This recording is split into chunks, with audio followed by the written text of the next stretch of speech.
Hey guys, how's it going?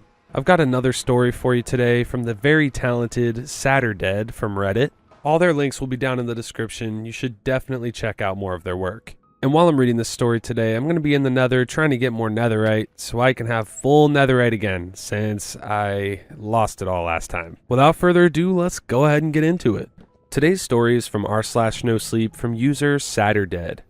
There's always blood on the counter. The biggest changes in life usually come about in unexpected ways. Back when this all went down, I wasn't expecting anything to impact my day-to-day life. I was worrying about things like whether or not Marissa was going to respond to my texts or ghost me for the 4th day in a row. I was wondering about whether or not I had to work an extra shift the following week, or if I could take time off to go to a concert. That's the kind of thing I was thinking about, not whatever the hell was going on with my kitchen counters. I should take a moment to explain. Back then, I was living in an apartment. The owner was having it refurbished, but there'd been a shipment delay that caused a couple of things to be delivered at a later date. For example, a new sink for the bathroom. The landlord switched it while I was out. Next up was the kitchen countertops. They used to be this cheap, powdery, pressed cork type of wood, but now they've been exchanged with slabs of stone. I didn't even think about it until I got home from work and saw the note on the door. Installation finished. We appreciate your patience. I barely even noticed. A kitchen counter is something you sort of take for granted. It wasn't until I made myself a sandwich that I realized that, hell, these things were pretty neat. Smooth, polished stone. It felt nice to the touch, a little warm. Each was a distinctly different piece, having varied shapes and patterns ingrained in the stone. The counter was split into 4 straight sections and a corner piece. I dragged my hand across each one. My microwave and knife block were still there, so they must have put everything back in place by hand. That was nice of them. As I got to the section at the far end, my thumb snagged on something. I'm not entirely sure what it was, but it felt like a splinter. I put my thumb in my mouth, but not fast enough. A few drops of blood spilled on the counter. I'd only had them for a couple of minutes, and there was already blood on them. That had to be bad luck. I never figured out what I snagged my thumb on. I didn't think much about it for a couple days. I'd walk by those counters when I made my dinner, or brush my teeth, or whatever other little things you do every day that you don't think that much about. It's just a part of the ambiance. Stone, wood, plastic, it doesn't really matter. It's just another thing, and things don't matter that much when you're late for work or finally getting a response from Marissa about meeting up next Sunday. One day, I was standing there cutting up an orange. I poked myself in the index finger. Another few droplets spilled on the counter. As I wrapped my finger in some paper, I watched those blood drops pool in the middle of the counter. I hadn't noticed it before, but there was a slight tilt to it. Any liquid spilled on the counter naturally pooled in the middle, and if there was too much, it trickled out like a spout. None of the other pieces on the counter did this, only the edge section. I cleaned it up and enjoyed my orange, not thinking too much about it. A lot of things out there are over-engineered to the point where you don't know about half the features. Like those little white paper thimbles you use to put ketchup in at fast food joints. Did you know those can fold out?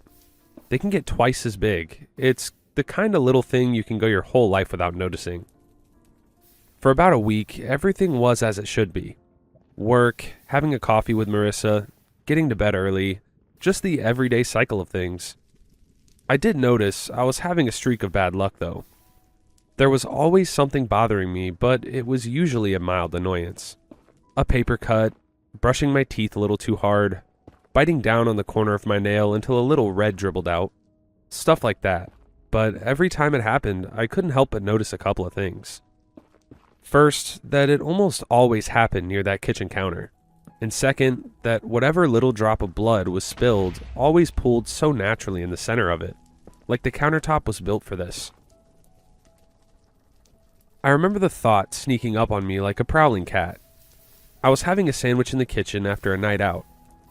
As I waited for my phone to buzz, I considered just how many times I'd accidentally bled on that counter. The answer, once I thought about it, surprised me. I'd bled on it every day since it got here.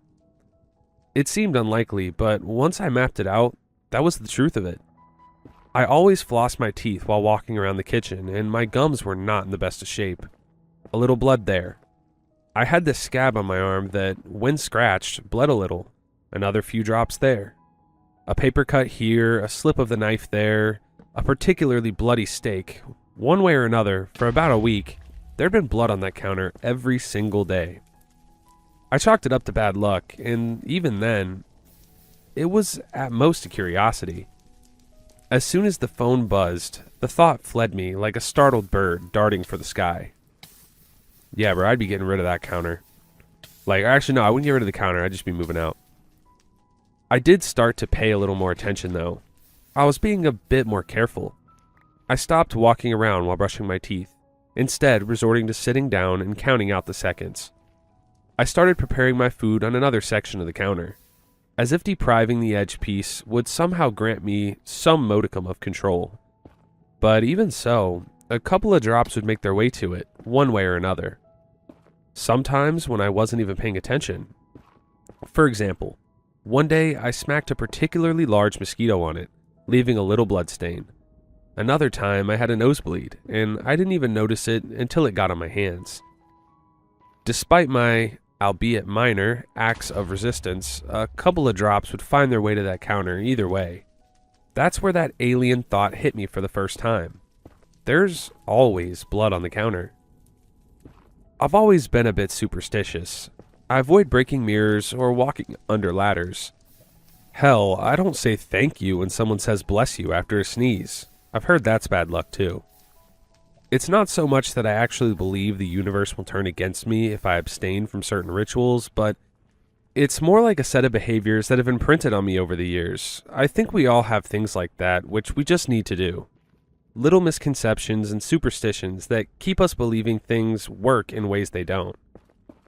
I began to consider the possibility that maybe, somehow, there had to be blood on the counter.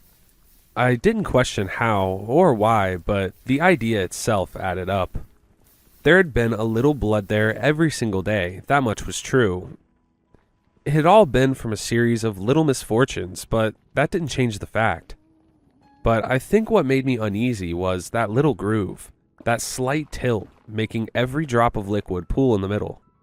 It was so perfect, symmetric, like the stone itself was made for this purpose. I would just have to wait and see. I was going away for a few days, so there'd be no blood on the counter anyway. I was off for a few days. Marissa and I were seeing each other, and I went to stay at her place. I also had a work trip the following Monday, so I was away from home for a couple days. By the time I got back, I was so exhausted that I didn't even consider the kitchen counter. I mean, who in their right mind would? It wasn't until I heard a strange noise that I snapped to attention. It was coming from the kitchen.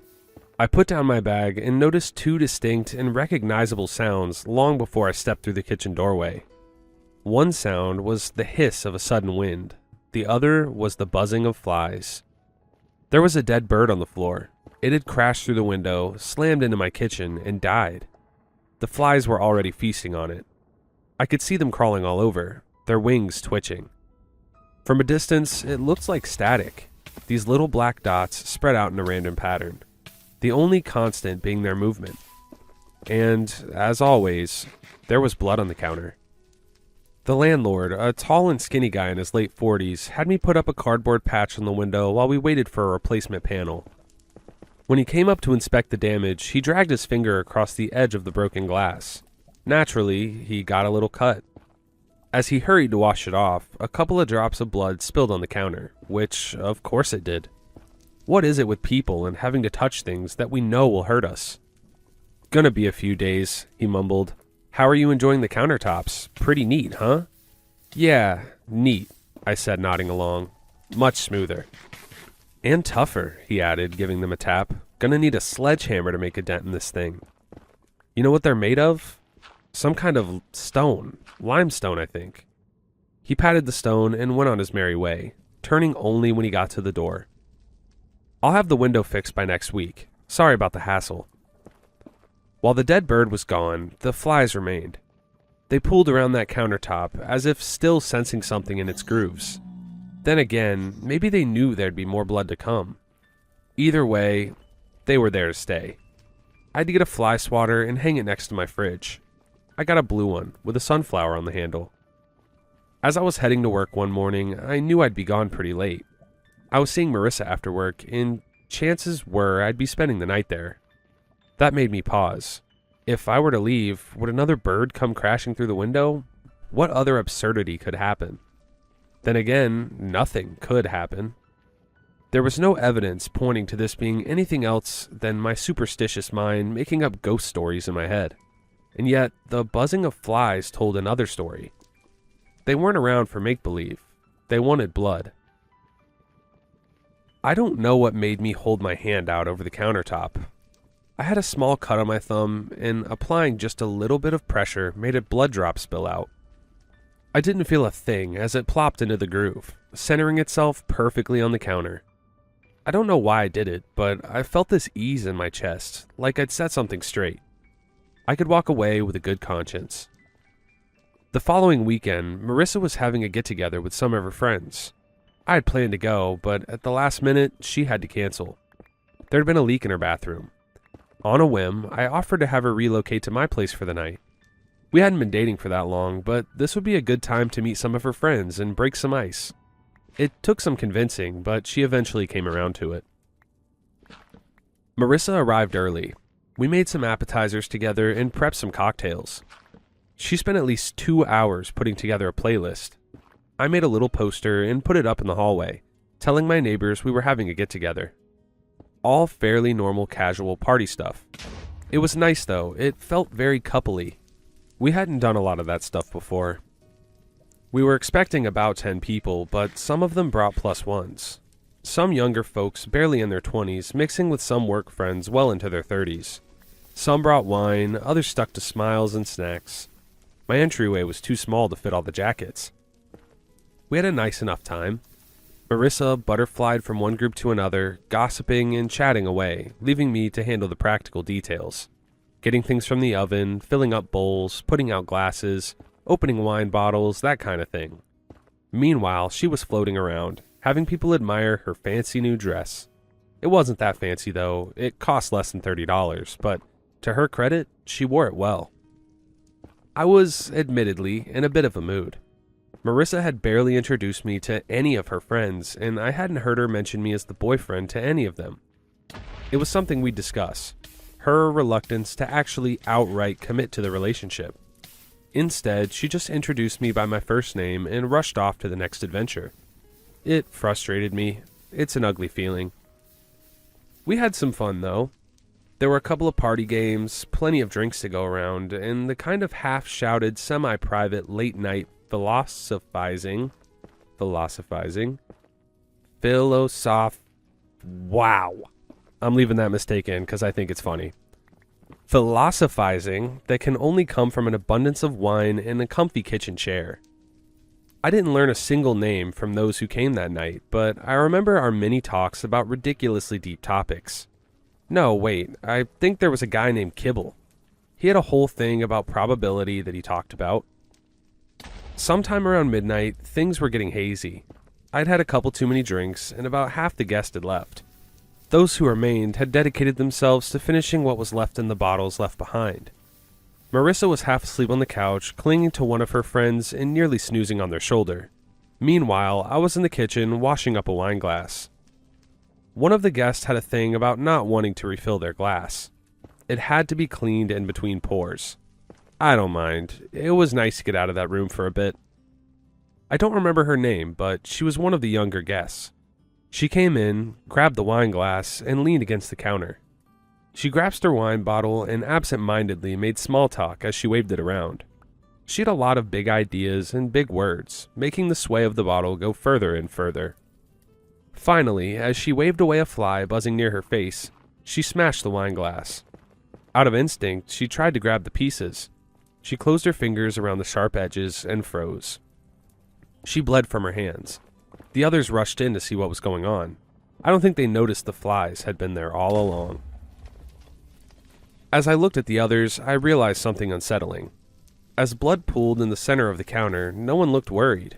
No one was calling out. screaming, or running up to see what was going on. It's like they already knew. They just stood back and looked as blood poured from her hands.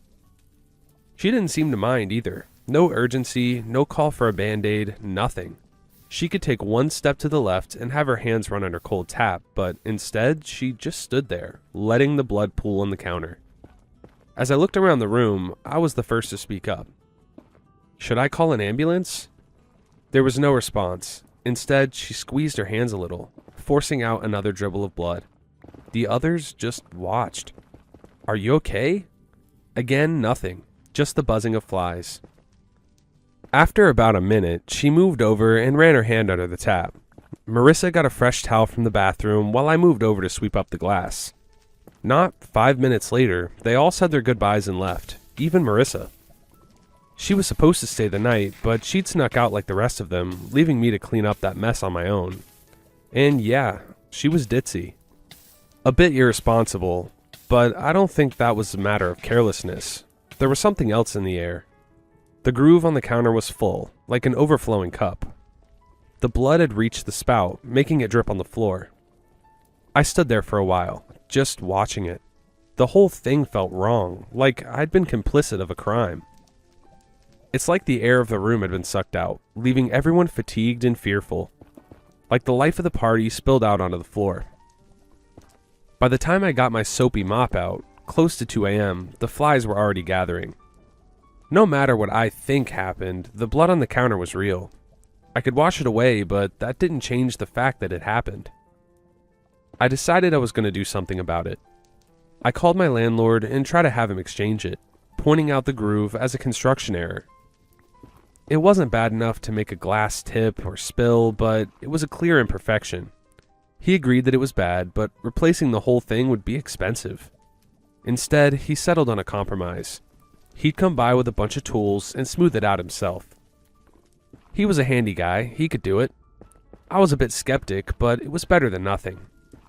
He came by that same weekend, toolbox in hand. I was a bit distracted. Marissa and I were having a fight, but it'd take her 15 minutes to respond to my messages, and the responses I got were usually just 1 to 3 words. Meanwhile, I was tapping away, trying to come up with the correct combination of words just to get her to care. I was losing. "It's this one, right?" the landlord called out from the kitchen. "I'll start with the angle grinder." He pointed at the right section, and I nodded. He waved away a couple of flies and gave me a heads up. There was going to be some noise. I moved into the bedroom and closed the door. I was so focused on the little screen that I barely paid any attention to what was happening in the other room. She'd left me on read for 3 messages, and we were going on 20 minutes. It was driving me crazy. When I finally put my phone down, I realized the machine noise was sounding a bit strange, muted. Not just from the closed door, but from something else too. Even from outside the kitchen, I could see a small streak of blood. It had shot out far enough to almost reach the hallway. I'm not going to speculate on what happened, or why, but the landlord was standing by the countertop with the tip of his index finger sawn off. The angle grinder was still spinning, kissing the tip of his finger bone with an industrial-grade diamond blade. I could see smoke coming off of it as the machine shrieked. The landlord, on the other hand, didn't say a word. He just stood there, watching the blood overflow.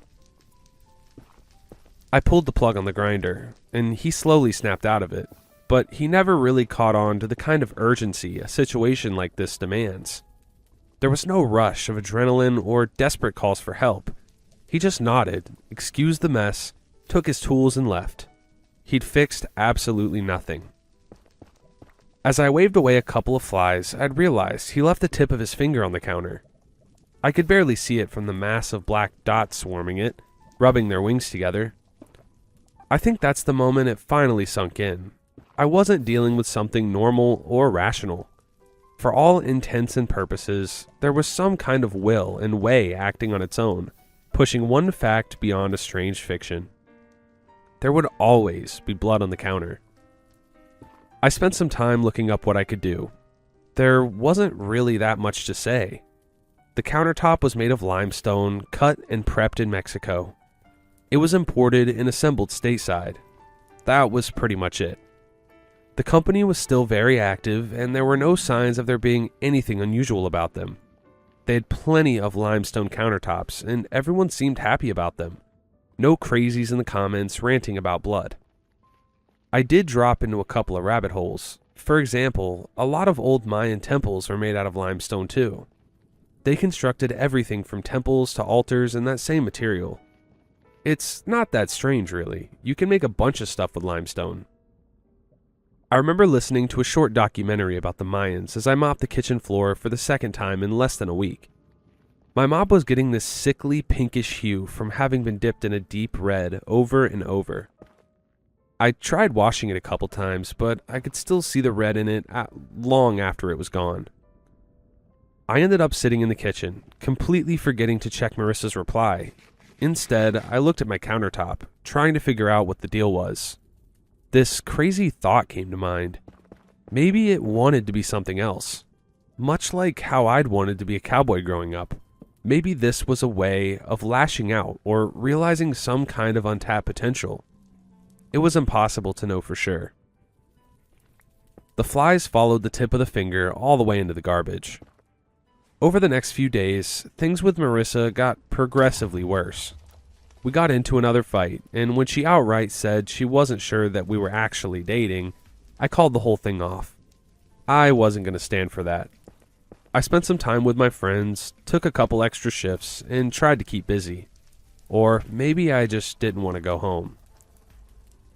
Just passing through my kitchen would give me this sinking feeling. Like I was in the presence of something. Like I was missing some key detail or forgetting to do something important. At times, I considered giving the counter a drop of blood just to feel myself calm down. A tap on the finger isn't so bad. It's much worse to anticipate an accident that you know will come. If you haven't bled on the countertop, you're not going to start chopping carrots or cutting chicken breasts. You know what's going to happen. But things reached a tipping point when I took a double shift and crashed at work. I was gone for a full day, and when I got back home, there was a dead mouse on the counter. I have no idea where it came from or how it got there. I live on the second floor, so it must have made its way up somehow. I'd never heard or seen any signs of rodents before. I'd had enough. I got a hammer and a big iron spike. I'd seen one outside. It must have been used to secure the fence leading up to the entrance. Now, I was going to use it like a chisel. I hurried into the kitchen, my boots still wet with mud, and placed the spike on the countertop, readying a blow from my hammer. Then I dropped the spike. It wasn't a conscious movement, my hand just twitched a little. There was this impulse to lay the palm of my hand flat on the counter, spreading my fingers in every direction. I was still readying the hammer. With the same feeling as I had at the party, I wondered why I wasn't putting the hammer down. Why was I letting this happen? What was I exactly about to do? I blinked and dropped the hammer, letting it crack one of the kitchen tiles. I'd been fully prepared to smash my own hand on the countertop for no apparent reason. It just seemed like the appropriate thing to do. There'd been a will imposed on me. I picked the spike up and the hammer and tried again, faster this time. Spike up, hammer up, a scream. At the last moment, I turn around and flick the hammer straight across the room. It crashes into the opposite wall, making a dent in the gypsum. My hand felt warm, and as I turned to look, I realized I was holding the spike at a strange angle. The tip of it was burrowed in the palm of my hand, and there was blood on the counter. My thumb was sore, so I couldn't stay up all night scrolling. Marissa was already out meeting new people, posting on her socials. She didn't even slow down. Not even a frown on her reel. Not that I could scroll long enough to check. My hand was killing me. I stayed up late that night, wondering what to make of this. I was going to have to clean the counter again, but really, what was the point? No matter how many times I cleaned it, it ended up the same way. There would always be blood on the counter, no matter what I did, and no matter how much I tried to fight it. I could be standing there every day, spraying it with the same lemon-scented bullshit, and I'd have to do it again the next day. Like showering or brushing your teeth. Was this my life now? I wasn't imagining this. It was getting worse. It was demanding more. and bigger. No one had to spell it out for me, but I could feel it. It wanted to take a life. Okay guys, hear me out. If the rent is low enough, just keep it happy. Like, give it a little drop of blood every day, like poke your finger, one little drop, and just keep it at bay. Cause, if you're paying good rent in a good area, you don't want to pass that up. I got back in the kitchen the next day. I put on 3 pairs of gloves, got that iron spike and the hammer, and took another swing at the countertop. This time, I got a hit in, cracking part of the seal underneath.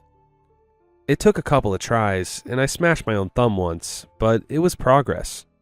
I took a break to check my thumb, then got back at it. It took me 9 hours to break enough of the seal around the countertop to dislodge the whole stone.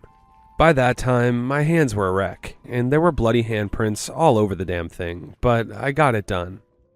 I pulled it off and dropped it to the floor, cracking another floor tile. It wasn't that heavy, but my hands felt like they were burning. I decided to call the landlord again. I would happily pay for the damages as long as he got rid of the damn thing. He came by with his finger wrapped in a bandage. He was, admittedly, pretty tired of this whole ordeal. Noticing the mess I'd made, he just sighed. "I'll pay for it," I said, "all of it." He nodded at me. Without another word, he grabbed the stone slab.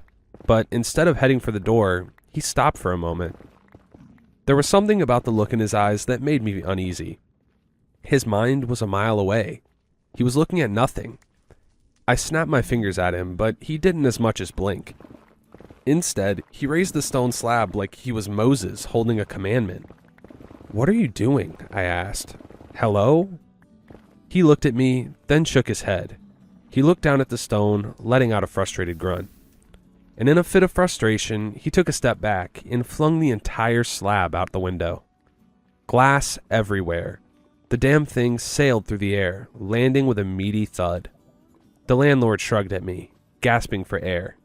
That'd been more exerting than it looked. "Let's go get it in the truck," he said. "I'll get rid of it."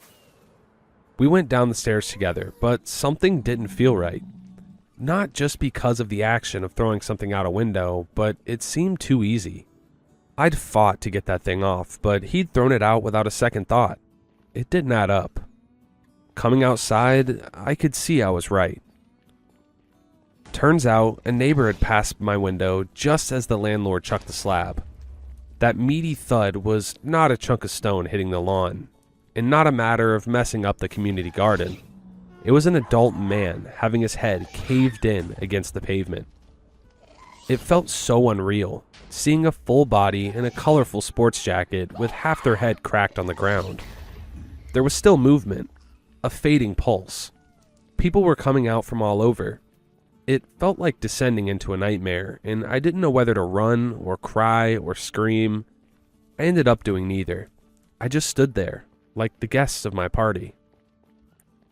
Looking around, so was everyone else. They stared in silent reverie. The whole neighborhood was out to see the dead man on the street. It was less of a murder and more like a community gathering. No one was happy or cheering or even expressive. They just stood there, like this was the most normal thing to happen all day. Like this was supposed to happen. Like it was expected. "Is anyone gonna call for help?" I gasped. "Anyone?" A dog was going ballistic nearby, barking up a storm, and I couldn't stop staring at the limestone countertop. It was still intact, lying to the side, absolutely drenched in blood. No one was moving a muscle. Eventually, there was an ambulance, and police, and witness statements. People asked me in very careful voices about what happened, offering me the occasional snack from a vending machine, probably to compensate me for sticking me in an interrogation room for hours on end. Good cop, bad cop. I didn't know what to say. I told them what truth I could, that there'd been a problem with the countertop and that I'd asked my landlord to help me remove it. The rest was a matter of impulse, random happenstance, and something I couldn't quite explain. All the while, my head was swimming. Had this happened because of some shared paranoia, or had it been the will of some unseen third party? Were we ultimately responsible? By the time they finished, I'd been watching their notes. There were scribbles about the assembly, the manufacturer, timing of the attack, all of it. The doodle of an eye. I couldn't bring myself to explain my theory. It didn't make sense for me to mention it. I couldn't think of a way to say it without sounding like a lunatic. Things don't wish for things. They don't want to be other things, because they can't want. And yet, there seems to be this inclination, this divine leaning towards one thing acting like something else. It was the only way I could think of it. It was a kitchen counter, wishing to be a sacrificial altar, and we were obliged to help, unknowingly or not. Before I went home that day, I decided to ask the officers a final question. What's going to happen to it? It'll be filed in evidence, they explained. It's technically a sort of murder weapon. I almost laughed. They were going to file it under evidence and put it among the knives and guns and iron pipes. They'd leave it on some shelf somewhere in storage and forget about it. It'd sit there as the other things would pile on top. Evil things. Horrible things stained with hateful impulses. It would be a resting place where desperation and bad intention would rest upon it for decades to come. And as the stone was locked away, sealed and unclean, they had assured that there would always be blood on the counter. Wow, what an unlucky guy. Like, he could have upgraded the countertop to a nice granite, something like that, but he had to get a limestone countertop that had some evil entity living in it. Anyways, kudos to Saturdead with that amazing story. All their links are going to be down in the description, so if you want to check out more of their stories, they will be there. Also, shout out to my channel members. Thank you so much for your support. I appreciate it. If you do want to further support the channel, that link's going to be down in the description. It is always an option, not required at all. If you liked today's video, drop a like and subscribe. If you didn't, maybe go watch a Baby Jamie video. I don't know, but I upload every day, and maybe you'll like tomorrow's video. Thank you so much for watching, and I'll see you tomorrow. Peace.